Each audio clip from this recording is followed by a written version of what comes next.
बेटा देखो, मुहावरे और लोकोक्तियाँ लेकर आया हूँ। ये 2 नंबर में आता है, पर इसके लिखने का तरीका कैसा है बच्चों को पता नहीं होता है। बच्चे गलतियाँ करते हैं पेपरों में जाके। तो पहले मैं कुछ इंपॉर्टेंट बताऊंगा, उसके बाद एक लिख कर बताऊंगा। आप लोगों के सबके मॉडल में दिए गए होंगे। ओके, जैसे इसमें आ गया अंधे की लाठी। इसका क्या मतलब होता है? एकमात्र सहारा। क्या होता है बेटा? एकमात्र सहारा। ठीक है, एकमात्र सहारा होना।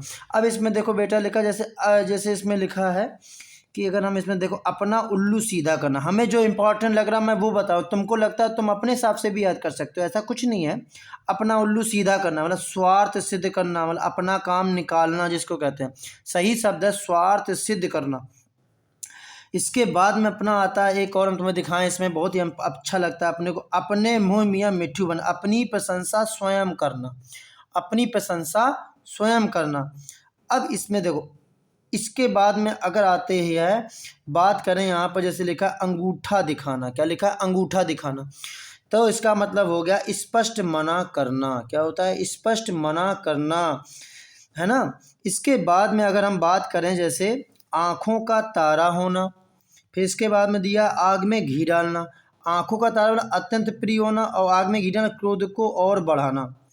अब जैसे आ बैल मुझे मार, मुसीबत मोल लेना। फिर लिखा जैसे आग बबूला होना, अत्यधिक क्रोधित होना। जिस पे मैंने अंडरलाइन किया है, इसको बहुत इंपॉर्टेंट, मुझे अपनी तरफ से इंपॉर्टेंट लगता है।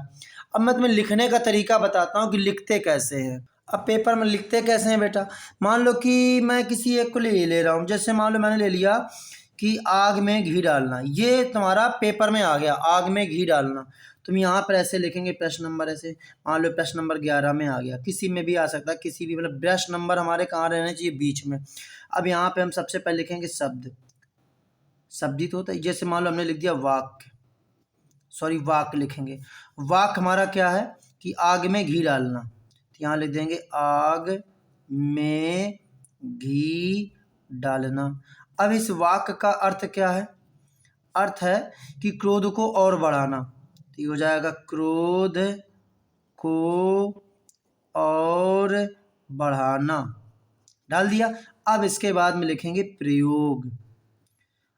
इसके बाद में क्या लिखेंगे? प्रयोग। प्रयोग में हम क्या कह सकते हैं? देखो यहाँ दिया गया, किसी भी वाद विवाद के समय बीती बातों का जिक्र आग में घी डालने का काम करता है। तो जो इस लाइन पर हमने, जिन लाइनों हमने अंडरलाइन किया, मतलब ये वाली लाइन, जो किसी भी वाद विवाद लिखा है ना, तो यहाँ लिख सकते हैं किसी भी वाद विवाद, ये वाली लाइन तुमको लिखनी है इसमें। यहाँ देखो, फिर किसी भी वाद विवाद के समय बीती बातों का जिक्र आग में घी डालने का काम करता है।